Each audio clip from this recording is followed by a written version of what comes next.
बच्चों, आज online class का फर्स्ट डे में हम 12th कॉमर्स से बिजनेस स्टडी सब्जेक्ट से प्रबंध की प्रकृति एवं महत्व लेसन पढ़ने जा रहे हैं। इसको इंग्लिश में बोलते हैं nature and significance of management. ठीक है, तो सबसे पहले इसमें हम जो है उसका प्रस्तावना देखेंगे। प्रबंध का अपन प्रस्तावना देखेंगे कि प्रबंध होता क्या है।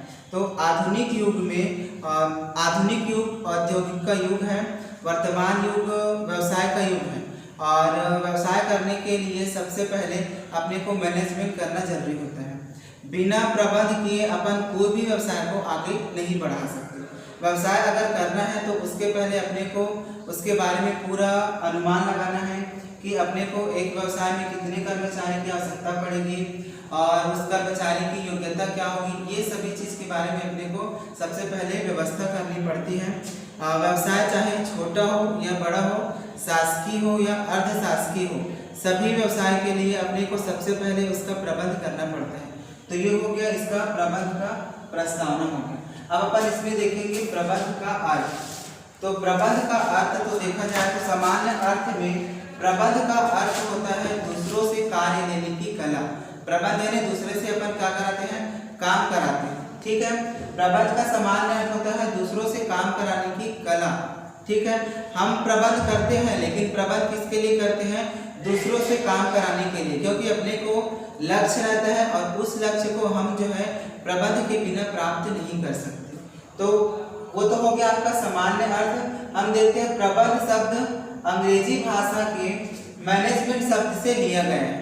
ठीक है, जहां पर मैनेज से आशय व्यवस्था करने से है और मैन से आशय व्यक्तियों या व्यक्ति के समूह से है और टी टैक्टफुली से आशय कुशलता पूर्वक से है। इस प्रकार व्यक्तियों के समूह से कुशलता पूर्वक कार्य लेना ही क्या कहलाता है, प्रबंध कहलाता है।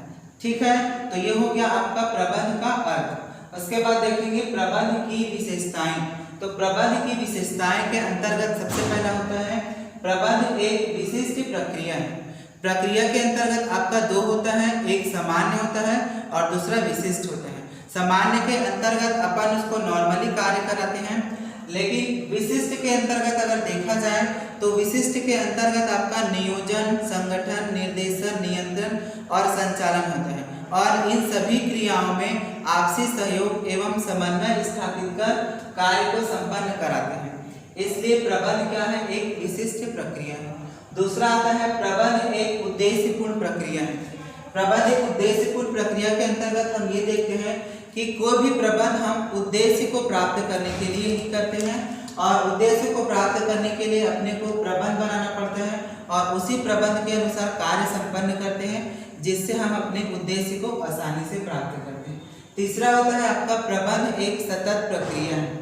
प्रबंध एक सतत एवं निरंतर चलने वाली प्रक्रिया है, क्योंकि अपने को हर कार्य के लिए प्रबंध करना पड़ता है। ऐसा नहीं कि एक कार्य समाप्त हुआ तो हम प्रबंध नहीं करेंगे, आने वाले कार्यों के लिए भी अपने को प्रबंध करना पड़ता है कि उस कार्य को कब, कैसे और किस तरह करना है। अगला है आपका प्रबंध एक सर्वव्यापक प्रक्रिया है।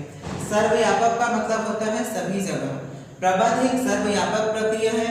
व्यवसाय चाहे छोटा हो या बड़ा हो, शासकीय हो या अर्ध शासकीय हो, सभी जगह प्रबंध का गुण पाया जाता है। उसके बाद लास्ट है आपका प्रबंध एक सामूहिक प्रक्रिया है। प्रबंध एक सामूहिक प्रक्रिया इसलिए कहा जाता है क्योंकि इसमें नियोजन, संगठन, निर्देशन, संचालन और समन्वय ये सभी में अपन सामूहिक प्रयासों के द्वारा लक्ष्य को प्राप्त करने के लिए प्रयास करते हैं। ठीक, आगे का वीडियो हम प्रबंध की महत्व और विशेषता प्रक्रिया आगे की वीडियो में देखेंगे।